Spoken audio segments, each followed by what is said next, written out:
আমাদের শুটিং স্পটে আমরা কিন্তু এখন চলে এসেছি, আর এখানে দেখো সব মাত্র ক্যামেরা ব্যাকগ্রাউন্ড সব সেট আপ কমপ্লিট হয়ে গেছে। অ্যান্ড আমাদের সকলের পোস্টারও এখানে রয়েছে। এইদিকে দেখো মানে সব কি সুন্দর লাগছে দেখতে চারিপাশটাতে। এখানে LSS অ্যারিনা সব পোস্টার রয়েছে, অ্যান্ড ওই সাইডেও সকল কিছু রয়েছে ওখানে দেখো। তো আমাদের এখনো ব্রেকফাস্ট করিনি, ভাবলাম যে শুটিং স্পটটাকে ভালো করে দেখে যাই যে কেমন কি করা হয়েছে। এখানে এই তোরটা এখানে আছে, এখানে আছে। আর হচ্ছে যে এই পাশে আমার পোস্টারটা রয়েছে গাইস, এখানে দেখো। মানে অ্যাকচুয়ালি পোস্টার ট্রান্সফার করা হয়েছে, সবার একটা একটা করে বড় ফটো দেওয়া হয়েছে প্রত্যেকেরই। এই যে হচ্ছে করা হয়েছে, এখানে হচ্ছে সকল ক্রিয়েটারদের নিয়ে, আমরা যেমন বললাম যে 20টা ক্রিয়েটার আছি আমরা একসাথে, 20টা ক্রিয়েটারের নিয়ে হচ্ছে। আর এখানে এই যে LSS অ্যারিনা, তো এখানে সবার নাম লেখা রয়েছে এই দেখো।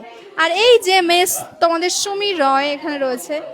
তো এখানে আমার সব বান্ধবীরা রয়েছে, সবাই রয়েছে।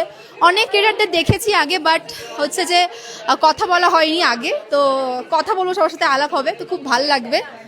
অ্যান্ড কেমন লাগছে অবশ্যই জানিও। সেট আপটা একবার ঘুরিয়ে দেখাও, সেট আপটা পুরো সেট আপটা ঘুরিয়ে একবার দেখিয়ে দাও। এই যে হচ্ছে আমাদের ইনডোর সেট আপ, যেটাখানে আজকে শ্যুট হবে, বিকজ আজকে বাইরের ওয়েদারটা প্রচণ্ড মেঘলা, আজকে বাইরে শ্যুটের কোনো চান্সই নেই, আজকে ইনডোরে শ্যুট হবে, তো সেই কারণেই হচ্ছে আজকে এখানেই হবে।